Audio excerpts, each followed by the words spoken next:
Yo, yo, yo, what is up? Another episode of Monday with Molly. Still pandemic edition. And I'm still doing that little singing intro. You're welcome. All right, so here we are, early July. This is number 27, which means we're officially over the halfway of getting to 52 Monday with Molly, 52 Flip Your 20 Fridays. Super awesome. If these are helping you and the people you care about, subscribe, share. You're on YouTube. You know what to do. I'm working on getting to that 1,000 subscriber mark by the end of the year, and so far so good. So please go ahead and subscribe. All right, so here we go. So today's topic, I would say, is very timely. And I was thinking about, what do I want to make this video about? And it just kind of struck me. And we're going to talk today about how to handle this much uncertainty. How to handle this much uncertainty. So, look, as humans, we're creatures of habit. We like to be in control. We like certainty. We like to know what's going to happen. I mean, we like certainty so much we keep watching the same movies over and over and over, right? It's not a surprise what's going to happen. So, let me share a little example, personal story first, and then, which I think will give you some insight as to how to deal with this time, especially as we look to the fall. And then I will specifically get into talking about, like, teachers and students about the uncertainty of the fall and whatever school's going to look like. So, in a super weird way, my whole life, I believe, has prepared me for this whole pandemic. And I say that because, again, if you've read my book, it's on Amazon. If you've read my book, you know me, you've heard my presentation, you've been watching some of these videos. I've had a pretty uncertain life growing up, a lot of trauma, abandonment, neglect, all the things. And I'm saying it just kind of like, because I've done the work, it's in the book, go ahead and read it.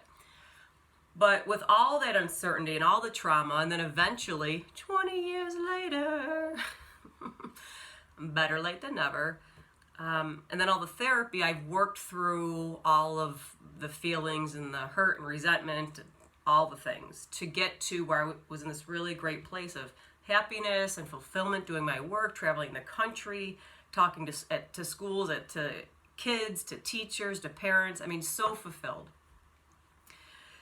And that all, kind of came to a halt on March 12th. Luckily, I've been able to do virtual keynotes and presentations and programs, so that's been a true blessing.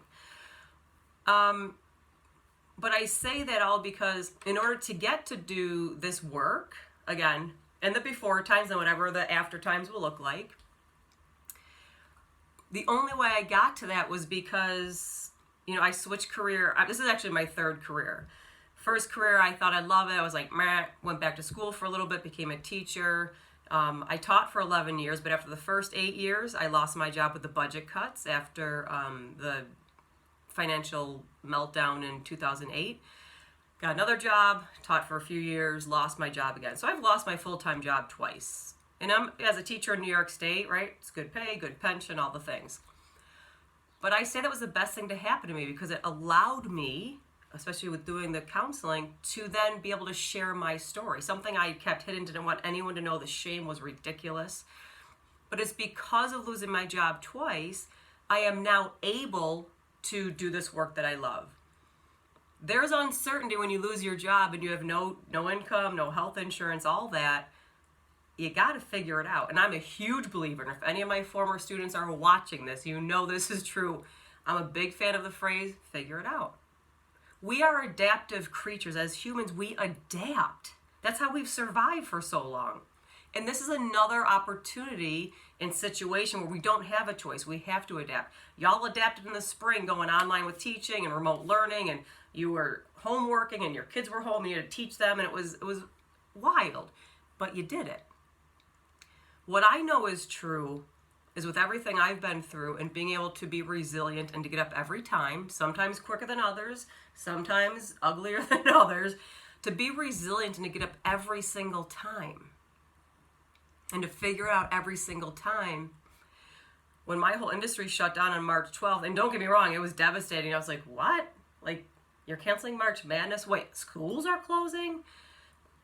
But eventually, that's what we do. We adapt, we figure it out. And the same, I'm just grateful for my wild, crazy life because I'm prepared for this. So, why I share that is for you, whether you're a student, a teacher, a parent, whomever you are watching this, look back at your life. Look at all the obstacles you've overcome, all the things that seemed like, I can't believe this is happening. How will I ever survive? How will I ever get back up? How will I ever figure it out? Yet here you are. You have. I am a huge fan. The struggle is the gift. The struggle is the gift. That doesn't mean when you're in struggle, you're like, yay, struggle, it's my favorite. I'm not saying that. Look, you're going to get real with me. You know that every time. I'm saying you've overcome plenty, and there's been plenty of uncertain times. And if you're younger and you haven't had that much life experience for some struggles, being young doesn't mean you haven't. I get that. But if you've only had a few tough circumstances, that's fine. Use those as your momentum to keep stacking those on top of each other to move forward. Because for those of you who are students of any age, your teachers, and for all the parents who are trying to figure out what the fall is going to look like, here would be my advice based on everything so far. You can certainly gain plenty of certainty knowing that things are going to be uncertain through the rest of the summer.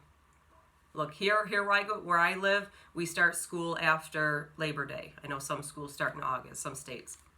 Either way, what I'm thinking is, I don't know if any school districts are going to have a plan by August 1st. I would even say by August 15th. That's just my thing. But see, here's why I do that. And for the teachers, especially watching too, and the students, we know we're not going to know for a while. So what if, dear Lord, what if you just take the time and take a break? Take a rest. You've earned it. Go to the pool, go to the beach, be safe, social distance. Whatever you need, take time off. There's going to be plenty of stress when we go back and whatever it's going to look like, if it's hybrid, virtual, in person. Right now is the time to rest and recover. Because if you let yourself, and again, I'm speaking from experience here, if in this moment, here we are early July, if you're already stressed, especially the teachers, you're already stressed about what's it going to be? Are we going to open? Is it every other day? Is it virtual? I gotta know.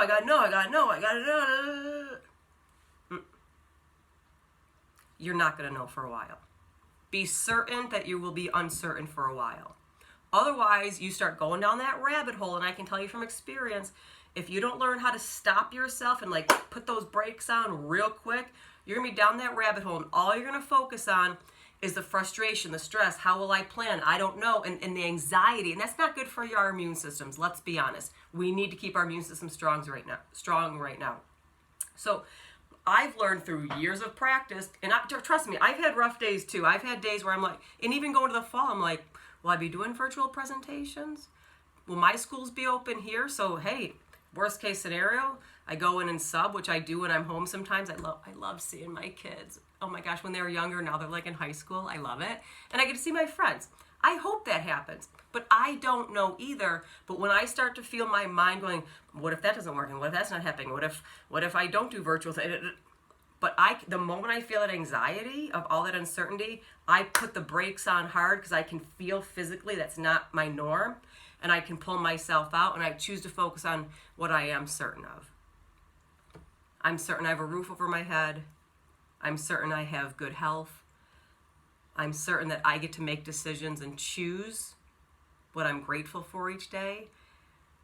And that pulls me back to just a safe kind of homeostasis reality, which you can also do.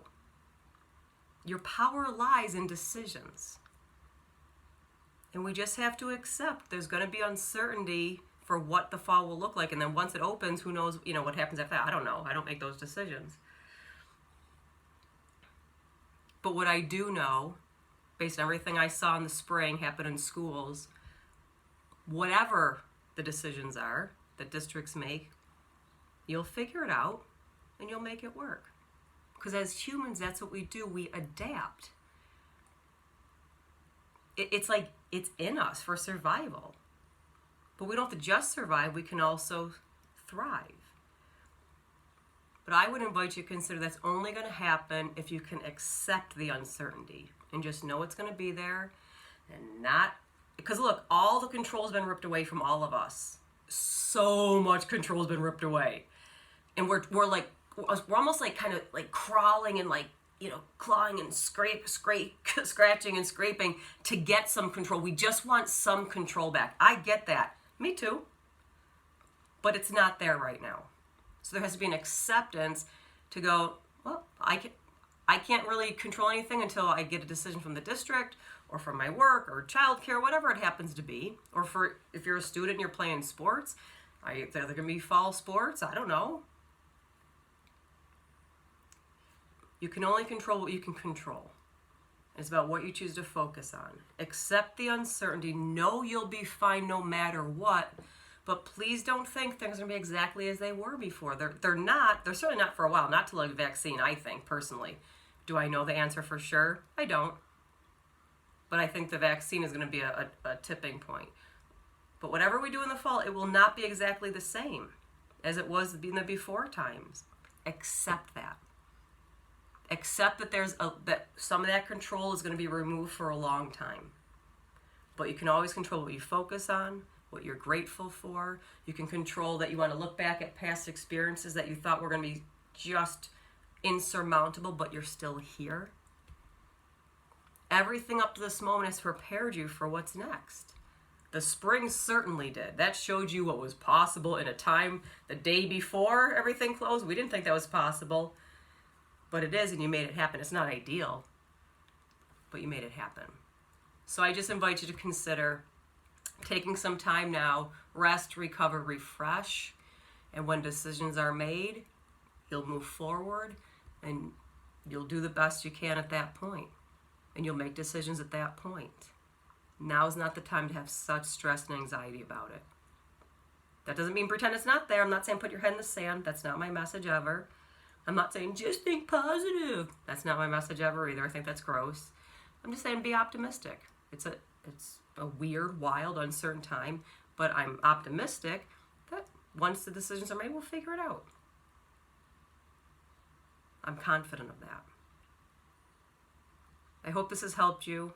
Please feel free to share, especially with people in your lives who are really freaking out or uncertain about what will happen in the fall with school. Hopefully this will calm them or give them a little different perspective. All right. Take care of yourself. Take care of each other. I'll see you Friday with the next Flip Your 20 Friday. Take care. Peace.